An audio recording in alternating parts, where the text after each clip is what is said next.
Programmes जो समाज के लिए है कि भाई स्वतंत्रता की ये 78वां स्वतंत्रता दिवस है।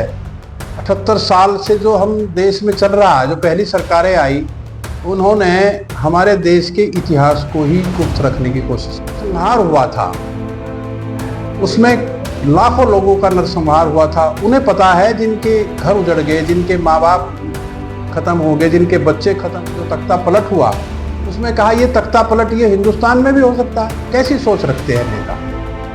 मैं तो कहता हूं कि इन्हें भी भगवान सद्बुद्धि दे और ये हमारा देश सबसे सुंदर देश है दुनिया में। तो आपके सभी चैनल वासियों को, देशवासियों को स्वतंत्रता दिवस की ढेरों ढेरों शुभकामनाएं और उम्मीद करता हूं आपके घर पर तक तिरंगे पहुंच ही चुके होंगे। तो इस त्योहार को भी बिल्कुल त्योहार की तरह मनाएं। स्कूल के संस्थापक जी हमारे साथ हैं, उनसे बातचीत करेंगे। सर, अपना नाम बताएं। रमेश पवार। रमेश कुमार जी, पहला क्वेश्चन ये है हमारा, अभी दो फेस्टिवल एक साथ हैं, इंडिपेंडेंस डे और रक्षाबंधन, तो विद्यालय परिवार की ओर से क्या शुभकामनाएं हैं? भाई सर्वप्रथम तो स्वतंत्रता दिवस की सभी देशवासियों को हार्दिक शुभकामनाएं, जन्माष्टमी की शुभकामनाएं। और ये वैसे तो हर साल आसपास ही आती है ये जन्माष्टमी भी, लेकिन विशेष रूप से जो इस बार हमारा जो स्वतंत्रता दिवस है, भारत सरकार की तरफ से भी कई प्रोग्राम्स जो समाज के लिए है कि भाई स्वतंत्रता की ये 78वां स्वतंत्रता दिवस है। 78 साल से जो हम देश में चल रहा है, जो पहली सरकारें आई उन्होंने हमारे देश के इतिहास को ही गुप्त रखने की कोशिश की। जो सही दिशा में सही बातें थी वो छुपाई और अपने तरीके से ही देश के लोगों को वो चीजें बताई। अब इस सरकार ने जो इस देश की हकीकत है, जैसे जब देश आजाद हुआ और देश आजादी में जो नरसंहार हुआ था उसमें लाखों लोगों का नरसंहार हुआ था। उन्हें पता है जिनके घर उजड़ गए, जिनके माँ बाप खत्म हो गए, जिनके बच्चे खत्म हो गए, उन्हें इस आजादी का क्या लाभ हुआ। लेकिन आज भी वही प्रक्रिया दोबारा से फिर देश में चल रही।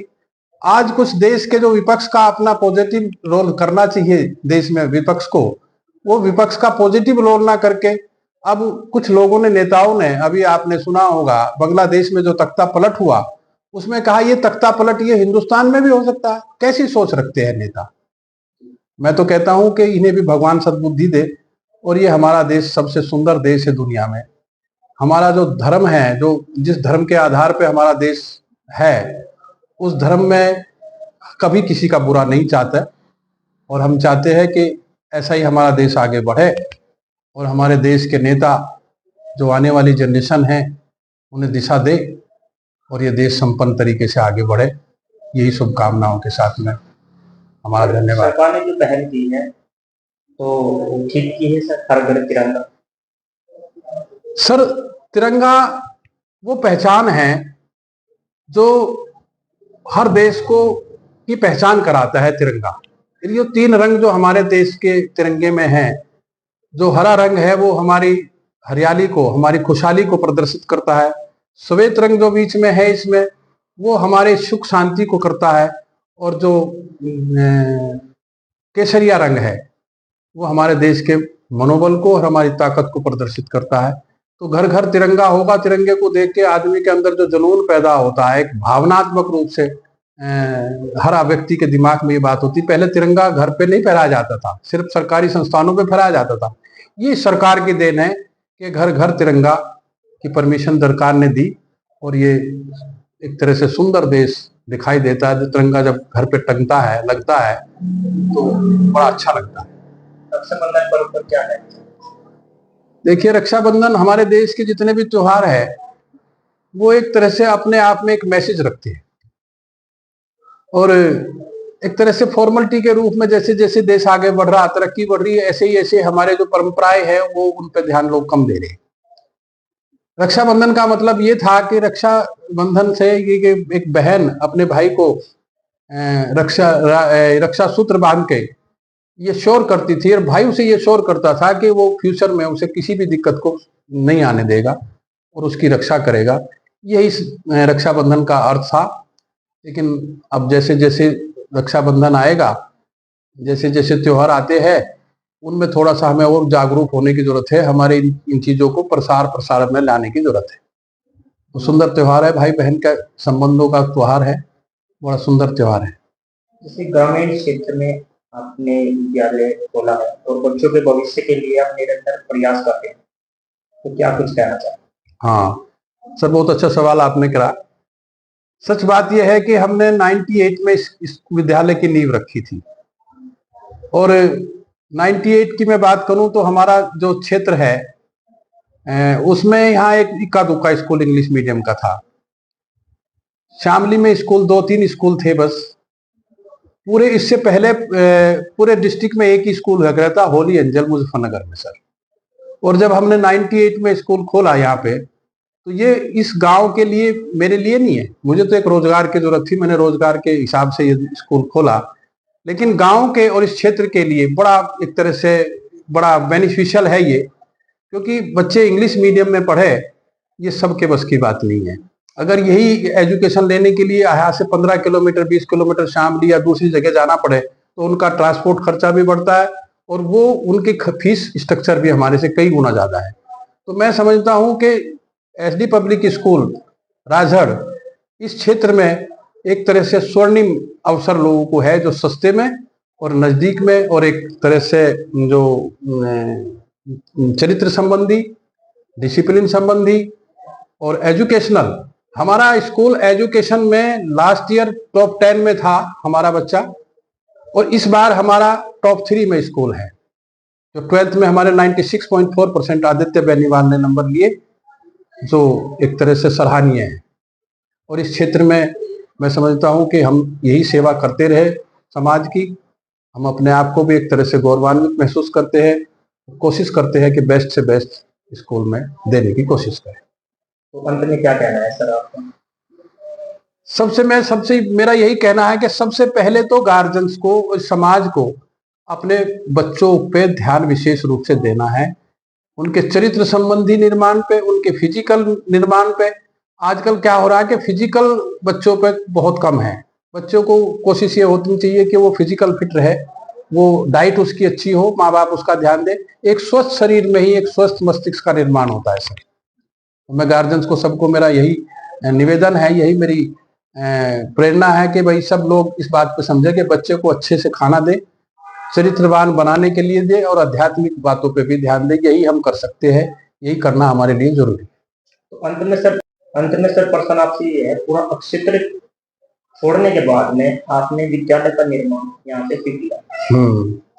एक्चुअल में सर यहाँ किस काम में 2 तरह के लोग आए। कुछ लोग तो आए जो बिजनेस के हिसाब से आए, और कुछ लोग आए अपने स्वरोजगार के हिसाब से।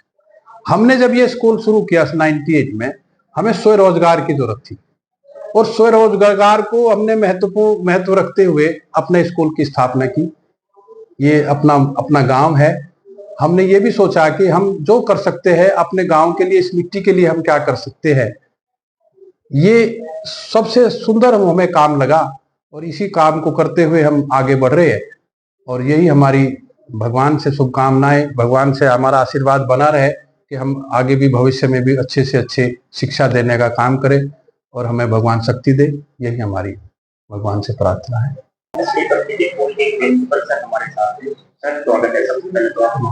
नमस्कार, myself Abhishek Diwakar and I am the principal of HD public school Rajhad. और मेरी तरफ से और आपके सभी चैनल वासियों को, देशवासियों को स्वतंत्रता दिवस की ढेरों ढेरों शुभकामनाएं। और उम्मीद करता हूँ आपके घर पर तक तिरंगे पहुंच ही चुके होंगे, तो इस त्योहार को भी बिल्कुल त्योहार की तरह मनाएं। और एचडी परिवार की तरफ से, फैमिली की तरफ से आप सभी को पुनः एक बार रक्षाबंधन और स्वतंत्रता दिवस की ढेरों शुभकामनाएं। सर, जो सरकार का मैसेज है घर घर तिरंगा, वो मैसेज आपको कैसा लगा? जी, सबसे अच्छा मैसेज। ऐसे इस वर्ष भी जो हमारी 75वीं वर्षगांठ थी, उस दौरान भी हर घर तिरंगे का जो आयोजन किया गया, वो हमारे लिए, देशवासियों के लिए और आने वाली नई पीढ़ी के लिए एक पॉजिटिव मैसेज है, जो कि बच्चों को और नए युवा वर्ग को हमारे भावनाओं से, जो आजकल दूर होती जा रही हैं बच्चों से, जो आने वाला समय है उनमें युवाओं के अंदर एक देश के प्रति जो भावनाएं हैं, जो कहीं ना कहीं पिछले गत वर्षों से विलुप्त हो रही थी, उसमें बढ़ोतरी अब देख भी सकते हैं हम। सोशल मीडिया है और अन्य प्लेटफॉर्म है, अन्य माध्यम है, जैसे तिरंगा रैली निकाली जा रही है 2 दिन पहले से ही। वरना क्या था, ये आया कि 15 अगस्त आ गया, 26 जनवरी आ गई, एक दिन हमने सेलिब्रेट कर लिया, उसमें डांस कर लिया, उछल कूद कर ली, कुछ नहीं। एक सिस्टम था जो पूरा एक तरीके से कह सकते हैं कि विलुप्तता की तरफ जा रहा था। आज हमारे बच्चों को पता है, जैसे अभी काकोरी कांड से संबंधित जो अभी कार्यक्रम सरकार की तरफ से पेश किए गए, जिसमें सीबीएसई के साथ साथ जितने भी हमारे अन्य विद्यालय हैं या अन्य बोर्ड हैं, उन्होंने सभी लगभग सभी बच्चों ने पार्टिसिपेट किया। तो बच्चों के अंदर जो हमारे शहीद हैं, जिन्होंने देश के लिए अपनी कुर्बानी दी है, जिन्होंने अपना सब सर्वस्व त्याग कर दिया इस देश को आजादी दिलाने के लिए, तो उनकी कीमत, उसकी कीमत जो आज के बच्चों को नहीं पता, वो इन्हीं माध्यमों से उन तक पहुंचाई जा सकती है और जागरूकता पैदा की जा सकती है। जी, प्रश्न आपसे ये है, जैसे ग्रामीण क्षेत्र में आपका विद्यालय है, तो आप किन किन बातों का ध्यान रखते हैं? शब्दों में ही ग्रामीण क्षेत्र है। ग्रामीण क्षेत्र सिर्फ कह सकता हूँ ये विचारात्मक विषय है कि हम शब्दों में ही ग्रामीण क्षेत्र यूज कर सकते हैं, जबकि देशभक्ति, देश भावना, देश प्रेम, राष्ट्रवाद, ये सब जितनी भी चीजें हैं यहाँ पे, वो किसी से कम नहीं है। ग्रामीण क्षेत्र से सबसे ज्यादा बच्चे फौज के लिए जाते हैं। हमारे खुद बच्चे जो 12th में हैं, वे अग्निवीर की तैयारी कर रहे हैं, वे खुद नीट की तैयारी कर रहे हैं। तो हम नहीं कह सकते कि ये बच्चे जो हैं ये किसी तरीके से शहरी वर्ग से टूटे हुए हैं या दूर हैं या ग्रामीण क्षेत्र में हैं। पूरा एफर्ट कर रहे हैं बच्चे, सब मेहनत कर रहे हैं, देश के प्रति, राष्ट्र के प्रति समर्पण भावना है।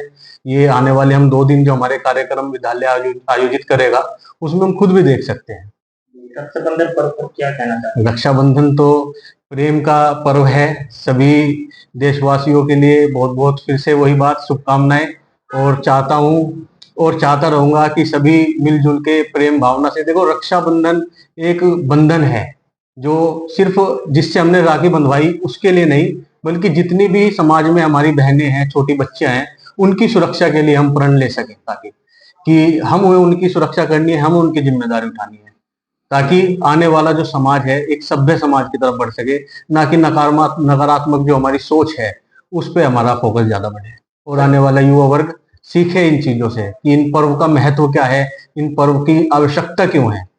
सर, जानकारी मिली है कि आपके स्कूल में बहुत सारी एक्टिविटी कराई जाती है, तो थोड़ा सा बताना चाहेंगे आप? जी, वैसे तो रिलेट करते हैं हम, जो भी अब हमारे जैसे फेस्टिवल्स आते हैं, जैसे अभी जन्माष्टमी का पर्व आने वाला है, उसमें हम छोटे बच्चों के लिए स्पेशल प्रोग्राम करते हैं, जिसमें बच्चों को कृष्ण बनाया जाता है और फैंसी ड्रेस कंपटीशन कराया जाता है। ऐसे ही रक्षाबंधन आने वाला है। रक्षाबंधन पे हम बहनों द्वारा जो जितने बच्चे हैं वो अपने हमारे स्टाफ के मेंबर्स के साथ साथ अभी अपने भाइयों के जो क्लासमेट्स हैं उनके राखियां बांधती हैं। इसके अलावा भी हम बहुत सारी एक्टिविटीज कंटिन्यू कराते हैं। जैसे अभी हमने रिसेंटली एक एक्टिविटी कराई, जैसे कोरोना जाने के बाद, कि हम किस तरीके से स्वस्थ रह सकते हैं, अपने आप को स्वस्थ बना सकते हैं, कौन कौन से माध्यम अपना सकते हैं। उसके लिए हमने छोटे बच्चों को हैंड वॉश एक्टिविटी कराई, जिसमें बच्चों को हाथ धोना सिखाया जाता है। अभी हमने 2 दिन पहले पेंटिंग कंपटीशन, जिस दौरान हमने बच्चों को काकोरी कांड से संबंधित पेंटिंग्स तैयार की गई है। एक्चुअली में अभी मैं दिखवा भी देता आपको पेंटिंग, वो सबमिट हो चुकी DIOS ऑफिस में। तो इस तरीके की एक्टिविटीज हमारे कंटिन्यू रहती हैं पूरे साल। और दूसरा हमारा जो मेन ध्येय है वो है करके सीखना। प्रैक्टिकली बच्चा खुद से कैसे करके सीख सकता है। रटाना बहुत पुराना हो चुका, अब तो नए माध्यमों से बच्चे को खुद से प्रैक्टिकली करके हम आगे ले जाने की सोच रखते हैं।